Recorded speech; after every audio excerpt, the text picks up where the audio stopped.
On va poursuivre rapidement avec la République démocratique du Congo, donc où nous parlions du bloc Kabila qui semble vaciller. Nous accueillons pendant ce temps sur le plateau Nutité Yundou Mela Krokou de Vision et Initiative Positive du président Faure. Bonsoir. Bonsoir Samuel, bonsoir Ambroise et bonsoir chers collègues sur le plateau. Bonsoir à tous les téléspectateurs. Merci. Constant Lemou sur la aide, si vous voulez placer un mot avant la pause. Oui, au fait, j'ai dit l'essentiel par le passé, je répète, la nouvelle configuration politique, ou du moins les mouvements qui s'opèrent, ce n'est pas forcément en faveur de Tshisekedi. Ce n'est pas du tout pour renforcer son pouvoir, mais je considère que... Mais pour le moment, ça sert sa cause. Bon, peut-être dans une certaine mesure. Je considère le temps passé dans la coalition avec Kabila comme une période de transition. Ça a été une transition. Aujourd'hui, il y a une recomposition des familles politiques et je l'ai déjà dit, je l'ai souligné, l'arrivée de Jean-Pierre Bemba, l'arrivée de Moïse Katumbi ne donne pas forcément les mains faciles à Tshisekedi. On peut l'aider à casser Kabila, mais ce n'est pas pour se constituer forcément. Il peut aujourd'hui se battre pour réussir une certaine ouverture au niveau de l'organisation des élections, de sorte qu'elles soient beaucoup plus transparentes, mais ce n'est pas forcément pour jouer en faveur de l'ancrage véritable de son pouvoir. Ce n'est pas évident, parce que 50 députés sur 500, quand vous prenez la famille Katumbi, vous prenez la famille Bemba et la famille de Fayoulou, mais ils le dépassent tous. Au fait, Tshisekedi n'est qu'un chapeau au pouvoir, un chapeau sur la tête du pouvoir que détenait Kabila. Même si le pouvoir commence à échapper à Kabila, ce n'est pas en faveur de Tshisekedi et j'imagine qu'on puisse évoluer rapidement vers des élections. Je veux parler de Tshisekedi. Oui, mais c'est Tshisekedi qui a déclenché ce qui fait aujourd'hui vaciller le camp Kabila. Bien sûr, il est dans son rôle d'opposition, cherchant à casser le camp Kabila. Mais ce n'est pas forcément pour se constituer lui en tant que Tshisekedi ou son parti politique. Parce que d'autres partis politiques de l'opposition pèsent mieux que le parti de Tshisekedi, même s'il est historique, aujourd'hui n'a plus le poids d'antan, au temps du père Tshisekedi. Il n'a plus ce poids-là. Il peut jouer, bien sûr, à casser la famille de Kabila pour sortir le pays des mains de l'emprise de la famille Kabila pour des raisons évidentes. Mais aujourd'hui, ce n'est pas pour arranger forcément la famille politique Tshisekedi, mais c'est pour l'ensemble de l'opposition. Et celui qui saura déployer les meilleures stratégies pourra gagner aux élections futures, qu'elles soient législatives ou présidentielles. Eh bien, ce sera vraiment une bataille qui va se livrer, qui va se dérouler entre les différents poids lourds de la politique congolaise. D'accord, on va passer au second sujet maintenant, c'est la Côte d'Ivoire. Nous allons évoquer l'ouverture du dialogue politique. Les discussions seront menées par le Premier ministre Ahmed Bakayoko qui invite les adversaires du président Alassane Ouattara à discuter. La réélection de ce dernier, le 31 octobre passé, à un troisième mandat est toujours contesté par ses adversaires. Ce dialogue doit se tenir alors que le secrétaire exécutif du PDCI, Maurice Kakou-Gikawe, vient d'être évacué en France pour raison de santé. Son état s'est détérioré alors qu'il était toujours emprisonné à la maison d'arrêt d'Abidjan. Freddy Yindou, ce dialogue qui s'ouvre au niveau d'Abidjan entre le pouvoir et l'opposition, il faut être optimiste pour se dire, on pourra se dire la vérité pour aller à une véritable réconciliation, ou c'est trop tôt pour le dire? D'emblée, d'abord, il faut saluer l'initiative même du dialogue, mais je voudrais notifier un tant soit peu le fait que ce dialogue est venu un peu tardivement, mais tardivement parce que c'était inéluctable et moi je l'avais toujours constaté quand j'ai fait mes analyses depuis la période préélectorale sur la crise ivoirienne. Ouattara, qu'il le veuille ou non, ce dialogue devrait avoir lieu même avant les élections pour que normalement la Côte d'Ivoire puisse renouer avec un renouveau politique. Mais aujourd'hui, il a tiré les câbles, il a serré les fesses jusqu'au bout, mais les réalités s'imposent. Le peuple conteste, ou bien une grande partie du peuple conteste cette réélection, et ses adversaires politiques aussi ne baissent pas les bras. Mais moi, ma vision des choses, c'est en sorte que la Côte d'Ivoire, c'est-à-dire l'unité nationale du pays, puisse gagner. Et donc cette rencontre pour essayer de discuter des grands thèmes qui rassemblent et qui unissent les Ivoiriens, c'est-à-dire la réconciliation, un pardon national, et essayer de voir qu'est-ce qui n'a pas été bien fait, qu'est-ce qui a été bien fait, où il faut corriger pour essayer de relancer la machine politique de la Côte d'Ivoire. Ce serait quelque chose à saluer. Donc, au niveau des attentes, je dirais oui. Le peuple ivoirien d'abord, et puis la sous-région doit attendre beaucoup de ce dialogue. Et le souhait même serait que ce dialogue soit un succès, pour que vraiment, sur le plan économique, on n'ignore pas le poids de ce pays dans notre UEMOA et dans la CEDEAO. Donc, on attend les prochains jours pour voir ce que ça va donner. Ambroise Pondio, ce qui s'ouvre aujourd'hui, ce qui s'est ouvert aujourd'hui à Abidjan comme dialogue, est-ce qu'il y a de la sincérité là-dedans? Il ne peut jamais y avoir de la sincérité, d'autant plus que ce dialogue qui devait se faire avant les élections n'a pas eu lieu par la faute du président Ouattara, qui se trouve être méchant. Parce que quand on est un chef d'État méchant, c'est ce genre d'initiative que l'on prenne et qui ne va pas forcément dans l'intérêt du peuple. Vous savez, je suis en train d'écrire un article actuellement par rapport à la Guinée, à la Côte d'Ivoire, lié à ces élections, et à certaines personnes, certains individus qui se croient tout puissants et qui, pour eux, c'est eux qui passent d'abord, alors qu'il y a un peuple. On ne peut pas diriger un pays comme ça. C'est du cinéma que Ouattara est en train de mener. Vous avez même constaté que lorsque Bédia a rencontré Ouattara, et que par la suite, ils ont déballé ce qui devait contenir dans ce dialogue, la forme, ils le font, surtout la forme, inviter un œil international pour pouvoir diriger. Il y a un sulfureux, un fatigué du RHDP qui avait fait une sortie disant que il rejette ce que Bédia a dit. De quoi je me mêle? C'est-à-dire que vous voulez une chose et son contraire.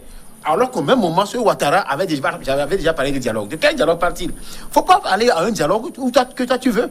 Quand on parle de dialogue, on doit s'accepter sur les termes du dialogue. Et la forme et le fond. Maintenant, j'ai comme l'impression que c'est un parti de gris. Les gens se sont réunis dans ce RHDP pour nuire au peuple ivoirien. Vous allez voir que les vrais poids lourds, Ouattara n'est pas un poids lourd en Côte d'Ivoire.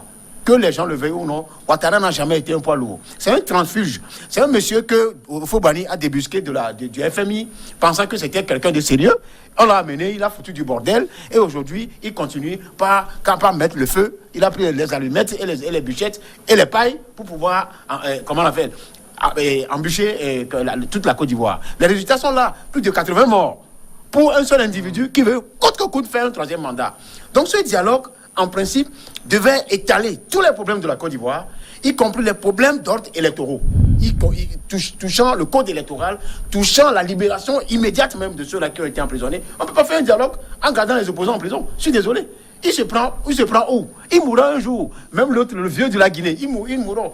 Et ils veulent mourir avec leur seul nom. Ils ne veulent pas avoir leur nom, une trace de leur nom dans l'histoire du continent africain. Ils n'en auront même pas. Donc c'est pour dire que nous, on ne va pas donner carte blanche à ces personnes-là. C'est des gens qui nuisent à la démocratie africaine. L'Afrique, à un moment donné de sa vie, doit évoluer par sa jeunesse. Et on ne va pas avoir des vieux qui s'accrochent pour leurs propres intérêts, leur propre ventre, et s'accrochent pour l'intérêt des pays occidentaux, notamment de la France. On ne va pas tolérer ça. Donc je me dis que le dialogue, soit eux, ils ont intérêt à accepter le dialogue dans tous ces termes et les termes de référence pour pouvoir sortir la Côte d'Ivoire de la crise. Nous disons, nous ne nous volons pas la face. La Côte d'Ivoire n'est pas encore sortie de l'auberge. Il y a des nids de comment on peut appeler ça, de zizanie qui se font. C'est comme un volcan en ébullition qui va se réveiller à tout moment. Donc il est là, c'est parce que la France est là. Et il a même dit clairement, il n'a qu'à savoir que la Côte d'Ivoire appartenait à des gens avant que lui n'arrive en Côte d'Ivoire. Qu'il soit né ou pas, la Côte d'Ivoire n'appartient pas à Alassane Ouattara seul. Moi, je ne suis pas ivoirien, mais je suis de l'un ce qui se passe en Côte d'Ivoire. Ce n'est pas normal. Vous voulez un dialogue? Acceptez que les gens posent les termes du dialogue pour sortir le pays de la crise. D'accord. Et le comble, le comble. On ne peut pas faire un dialogue en gardant les gens comme Afin Guessan. Et Afin Guessan qui... On va revenir sur cet aspect tout à l'heure. Constant Lemou, le format que choisit le Premier ministre, c'est un dialogue entre gouvernement, opposition et société civile. Et le sujet phare au menu de ce dialogue, c'est l'organisation des futures élections législatives. On a comme l'impression qu'on a un gros problème qui est là, mais on le contourne pour parler d'autre chose.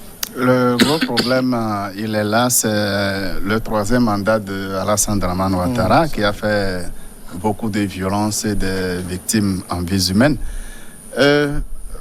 En tout cas, moi j'ai compris Ouattara dans son contexte. Quand on prend les violences, la guerre qui a amené Gbagbo à la CPI, aujourd'hui Gbagbo est libéré, son ministre Blé Goudé également libéré parce que ils ont été complètement innocentés. Mais ce qui est sûr, les victimes de la guerre sont là, les dégâts sont là. Puisqu'il y a eu guerre, il y a un responsable.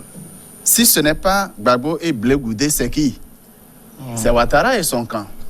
Alors, est-ce qu'ils pouvaient se laisser prendre et aller remplacer tout simplement Gbagbo à la CPI? Il avait besoin de se battre bec et ongle, même s'il faut marcher dans le sang, pour se maintenir au pouvoir et éviter d'être jugé. Mais pendant combien de temps il pourra s'échapper, je ne sais pas. Je ne saurais le dire. Il y a l'opposition politique avait demandé le dialogue avant les élections. Mais Ouattara a refusé. Parce que ce dialogue devrait aboutir à la non-candidature de Ouattara, même s'il faut balayer une certaine classe politique pour laisser une nouvelle émerger.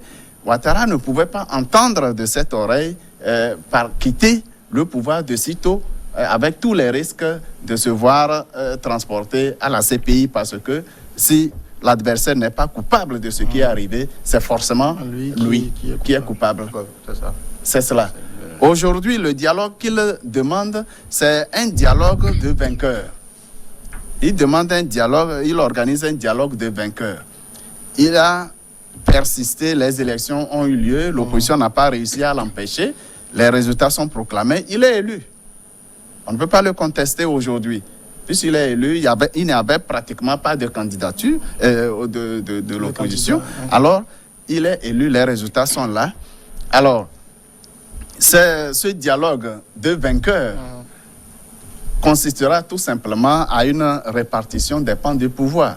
Puisqu'il reconnaît le poids de l'opposition, peut-être, il pourra céder certains portefeuilles ministériels, certains postes importants à certains opposants, à la rigueur, et puis s'entendre sur les prochaines élections législatives. Les élections présidentielles, c'est consommé. On n'y revient pas. Alors, il appartient aux opposants actuels de savoir user, malgré la victoire, le maintien de Ouattara au pouvoir, d'user de la fébrilité de son pouvoir même. Aujourd'hui, l'image... Sauf que le pouvoir ne montre aucun signe de fébrilité actuellement. Si, il y a fébrilité dans la mesure où ils sont sûrs que les conditions dans lesquelles les élections se sont déroulées, ça n'arrange pas du tout le pouvoir actuel. Ça n'arrange pas du tout. Et si l'opposition persistait dans la désobéissance civile, eh bien, le RHDP aurait tous les problèmes pour gouverner la Côte d'Ivoire.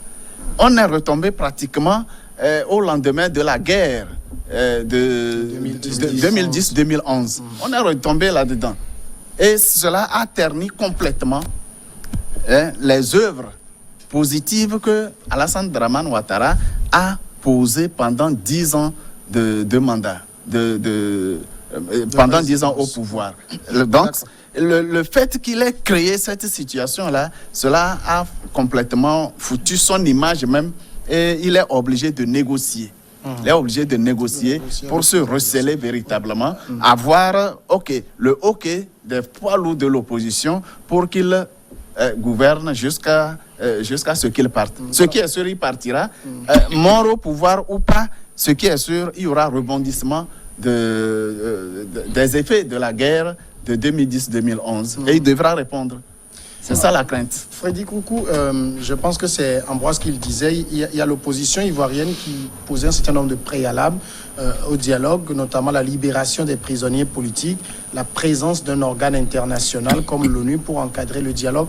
Rien de tout ça. On organise un dialogue qu'on confie au Premier ministre Ahmed Bakayoko, partie prenante de la crise. Finalement, il y a peu de doute que les grands ténors de l'opposition acceptent le rendez-vous. Si, un doute parce qu'on ne peut pas remettre l'organisation. Il y a beaucoup de doutes. C'était justement, c'est pas peu de doutes. Ok, Il y a beaucoup de voilà, doutes, donc beaucoup de doutes naturellement parce que on ne peut pas remettre le dialogue dans les mains de quelqu'un aujourd'hui qui est reconnu comme étant le fils spirituel de Alassane Ouattara. Donc ça veut dire que tout le contenu, la forme et le fond du dialogue serait dicté par Alassane à travers son filleul qui est le ministre voilà, Ahmed Bakayoko. Mais moi je voulais revenir un peu, faire un feedback sur la nature même du dialogue. Pour dire ceci, que le dialogue ne doit pas être aujourd'hui juste une coloration de façade pour le régime Ouattara.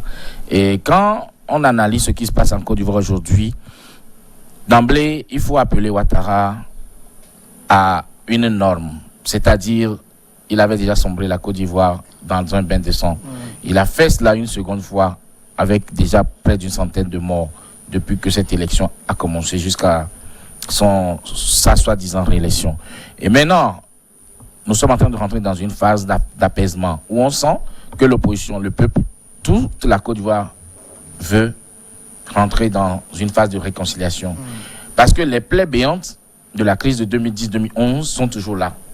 Et il faut maintenant aujourd'hui voir comment on peut conjuguer, faire entrer aujourd'hui certains Ivoiriens qui sont toujours en exil et régler vraiment ce problème une fois pour de bon.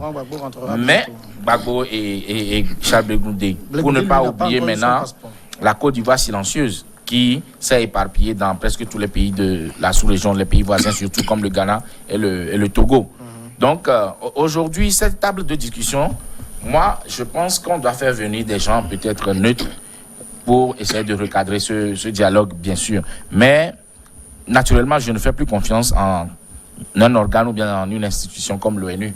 Parce que quand on analyse profondément la crise ivoirienne, on est attristé par le rôle que l'ONU avait joué en 2000, voilà, même à la veille, c'est-à-dire 2009 déjà.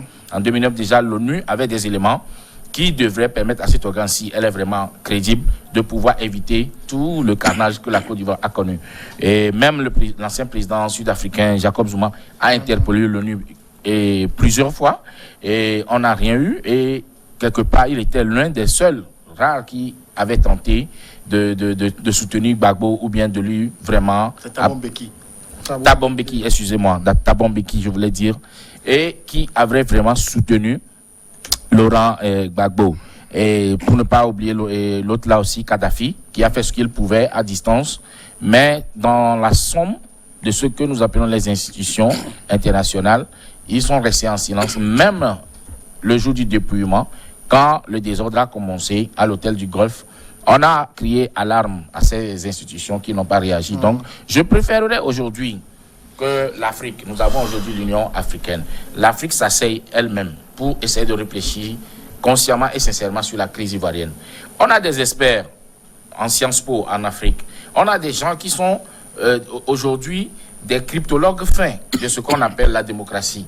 Et nous avons des pays qui ont montré des exemples de démocratie. L'autre fois, on a débattu d'un sujet sur le Ghana, sur ce plateau. On peut faire appel, c'est un pays voisin, à des gens au Ghana qui sont des intellectuels, des politiciens, qui puissent essayer de constituer une commission neutre et envoyer ces experts-là en Côte d'Ivoire pour essayer de voir comment ils vont discuter. Mais c'est l'opposition qui réclame la présence de l'ONU. Oui, oui. Moi, je n'ai pas refusé. J'ai dit mon avis par rapport à la crédibilité de l'ONU. Maintenant, pour l'opposition, moi, ma proposition, c'est ça. Que l'opposition revoie en sa demande de l'ONU s'il ne serait pas mieux de voir sur le plan purement africain, parce que nous sommes arrivés à un carrefour du monde face à toutes les crises que nous avons aujourd'hui. J'ouvre une petite parenthèse pour mettre même la crise sanitaire du Covid, pour dire que moi, dès le début de cette crise, j'ai toujours dit, même l'Afrique devait en arriver à une création d'une organisation africaine de la santé, purement africaine, pour essayer de réfléchir et savoir quels sont les remèdes, les médicaments qu'on pourrait, toutes les solutions purement à l'africaine. Juste vous signaler que 80% des dépenses de l'Union africaine sont assurées par l'Union européenne. Donc, si vous créez quelque chose... Est-ce que les préalables de l'opposition, libération des prisonniers politiques et autres, est-ce qu'il faut en faire des préalables ou des sujets de discussion dans le cadre du dialogue? C'est deux choses l'une. Soit l'opposition opte de prendre ces éléments-là comme étant des sujets de discussion, ce que la majeure partie des oppositions africaines n'aiment pas faire. Parce qu'on se dit qu'on ne peut pas laisser nos camarades en prison et aller discuter. Mais ça aussi, ça pouvait payer si on discute. On répond au premier rendez-vous et qu'on dise, bon, vous voulez qu'on parle. Parlons d'abord de la forme. Quant à ceux qui seront les représentants ou de la représentativité des membres de l'opposition, il y en a qui sont en prison. Si vous ne les libérez pas, nous, on ne discute pas. Ça aussi, ça peut se passer. C'est vrai que même chez nous ici, il y en a eu ces erreurs-là. Et partout en Afrique.